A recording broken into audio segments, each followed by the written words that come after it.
वो लम्हे जो गुजर गए उन्हें कैद करने की कोशिश ना करो। नए लम्हे आपका इंतजार कर रहे हैं। नमस्कार दोस्तों, मैं रमेश वास्केल। आज हम टाइम मैनेजमेंट के ऊपर बात करने के लिए आए हैं। समय प्रबंधन। समय प्रबंधन के लिए हम देखते हैं कि जो बीता हुआ कल है वो इतिहास है। जो बीत गया उसके ऊपर बैठ करके हमें पश्चाताप नहीं करना है। उसके ऊपर बैठ करके हमें रोना नहीं है कि यार मैं बर्बाद हो गया, लूट गया। जो बीता हुआ कल है वो इतिहास बन गया है, वो लौट करके दोबारा आपके पास नहीं आएगा।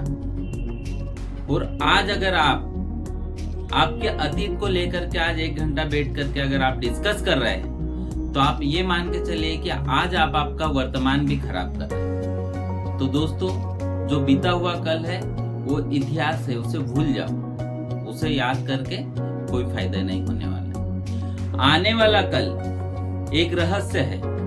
कल क्या हो गया हमें नहीं पता। कल मैं आपके सामने खड़ा हूं, कल हूं नहीं हूं, क्या गारंटी? कोई गारंटी नहीं। तो जो आने वाला कल है वो है रहस्य है। उसके ऊपर भी ज्यादा हमें फोकस, चिंता नहीं करना है।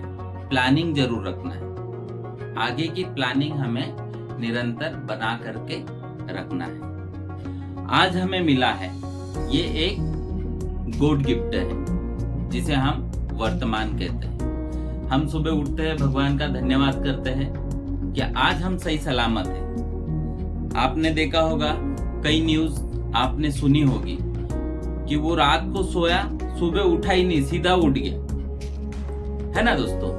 तो जो आज हमें मिला है वो एक गॉड गिफ्ट है, भगवान का दिया हुआ एक उपहार है, एक वरदान है।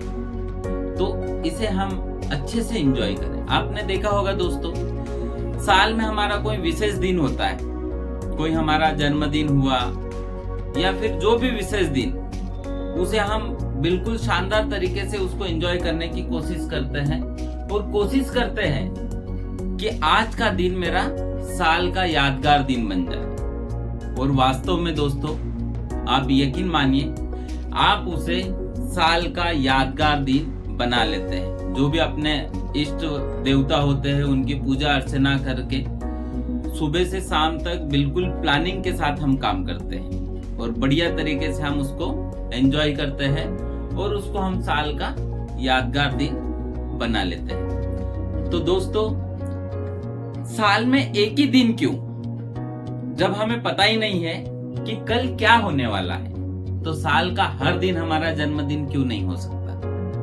हो सकता है।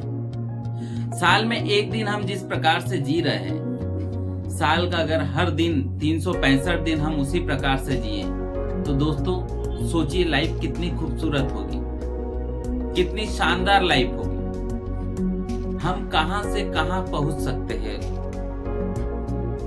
ठीक है दोस्तों, अब हम बात करते हैं समय प्रबंधन, टाइम मैनेजमेंट की। तो सबसे पहला प्रश्न खड़ा होता है कि समय प्रबंधन क्यों? भाई जैसा चल रहा है वैसा ही चले, क्या दिक्कत है? हमें समय के हिसाब से क्यों चलना है? तो दोस्तों, सबसे पहला प्रश्न आता है, प्रतिस्पर्धा का माहौल, कंपटीशन, होड़। आपको मार्केट में रहना है, आपको कंपटीशन करना है।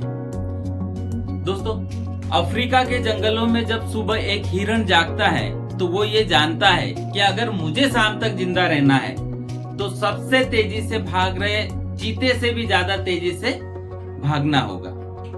उसी अफ्रीका के जंगलों में जब सुबह एक चीता जागता है तो वो भी ये जानता है कि अगर मुझे शाम तक जिंदा रहना है तो हिरण से भी ज्यादा तेजी से भागना होगा। तो दोस्तों, फर्क नहीं पड़ता है कि आप चीता है या हिरण, आपको सूर्योदय होते ही भागने के लिए तैयार रहना है। तो दोस्तों, आपको कंपटीशन करना है तो आपको सूर्योदय होते ही काम करना पड़ेगा। तो आज का जो हमारा युग है ये कंपटीशन का है, होड़ का है, प्रतिस्पर्धा है। हमें कंपटीशन किसका करना चाहिए? हमें कंपटीशन हमारे पड़ोसी का करना है। हमें हमारे पड़ोसी से हमें आगे निकलना है। आप आपके पड़ोसी से आगे निकल गए तो आपने कंपटीशन कर लिया, लेकिन गलत तरीके वाला कंपटीशन नहीं करना है कि वो मान लो कुछ चीज लेकर के आया है और आप अगले दिन जा करके लोन लेकर के आप कोई चीज ले आए। ऐसा कंपटीशन आपको नहीं करना है, चाहे आपको 1 साल लग जाए उसके लिए, लेकिन ईमानदारी से मेहनत करने के बाद आप कोई भी कदम उठाएं और उससे कंपटीशन करें। अगला प्रश्न आता है दोस्तों, इच्छाएं। आपको पता ही है इच्छाएं अमर है, इच्छाएं कभी नहीं मरती है। हम भगवान से प्रार्थना करते हैं कि हे भगवान, बस मेरे को इतना दे दे कि मेरा घर चल जाए।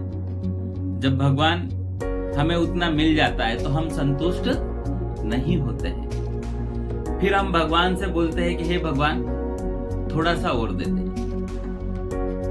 मेरे पास बाइक है तो मेरी कार की इच्छा होगी, कच्चा मकान है तो पक्के मकान की इच्छा होगी।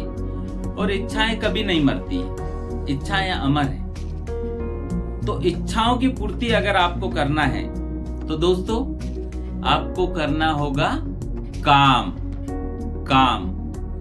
काम करना पड़ेगा, तब जाकर के हम इच्छाओं की पूर्ति कर पाएंगे। ठीक है दोस्तों, अगला हमारा आता है निश्चित समय सीमा में लक्ष्य की प्राप्ति। एक निश्चित समय सीमा में हमें लक्ष्य की प्राप्ति भी होना चाहिए। उसके लिए हमें प्लानिंग करना पड़ेगी दोस्तों। प्लानिंग के साथ हमें काम करना पड़ेगा, बिना प्लानिंग से हम वो चीज नहीं कर सकते। तो हमें एक निश्चित समय सीमा में लक्ष्य की प्राप्ति करना है। उसके लिए हमें एक लक्ष्य निर्धारित करना होगा। जब तक हमारे पास कोई लक्ष्य नहीं होगा तब तक हम एक निश्चित समय सीमा में लक्ष्य की प्राप्ति नहीं कर सकते। एक एग्जाम्पल, आप मोटर वाइंडिंग टेक्नीशियन है, आपको मोटर बांधना है, तो दोस्तों उसमें समय कितना लग रहा है पहले वो कैलकुलेशन करें और उसी समय सीमा में हम उस काम को पूरा करने के लिए लग जाएं।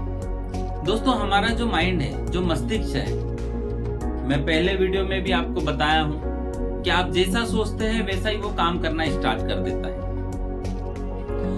आपने अगर सोचा कि मुझे ये मोटर 2 घंटे में बनाना है और आप सोच करके बैठे तो आप 2 घंटे में डेफिनेट वो मोटर बना करके आप बाहर हो जाएंगे। अगर ऐसा आप करते हैं तो आप आपके आने वाले कस्टमर को भी आप समय दे पाएंगे। अगर आपको खुद को नहीं पता है कि ये चीज मैं कब कंप्लीट कर पाऊंगा तो आप नेक्स्ट व्यक्ति को आप समय नहीं दे सकते और आपकी जो इनकम है, जो अर्निंग है, वो एक सीमित होगी।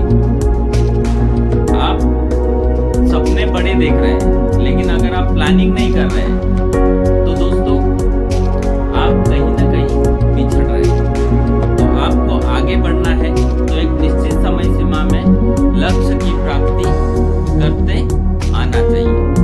तो कोई भी चीज हम प्लानिंग के साथ करें और हमारे लक्ष्य की प्राप्ति करें और आगे बढ़े। दोस्तों आप देखना एक चीज, जब आप सोच करके बैठते हैं तो क्या होता है, आप भटकते नहीं हो इधर उधर, आप फोकस करते हो अपने काम के ऊपर। लेकिन आप अगर सोच के नहीं बैठोगे तो आप हर 5-5 मिनट में उठ के जाएंगे और आप जो लक्ष्य लिया हुआ है उसे आप पूरा नहीं कर सकते। तो एक निश्चित समय सीमा में हमें लक्ष्य की प्राप्ति होना चाहिए। दोस्तों अगला है निजी कार्य। हमारे स्वयं के काम भी है, हमारा स्वयं का घर परिवार है, उसको भी हमें समय देना है। तो साथ में उसको भी हमें मैनेज करके चलना है। तो दोस्तों ये 4 चीजें हैं समय प्रबंधन। 4 चीजों को हम अगर सही तरीके से अगर करें हम जिंदगी में बहुत आगे बढ़ सकते हैं। दोस्तों जो व्यक्ति समय का फॉलो करता है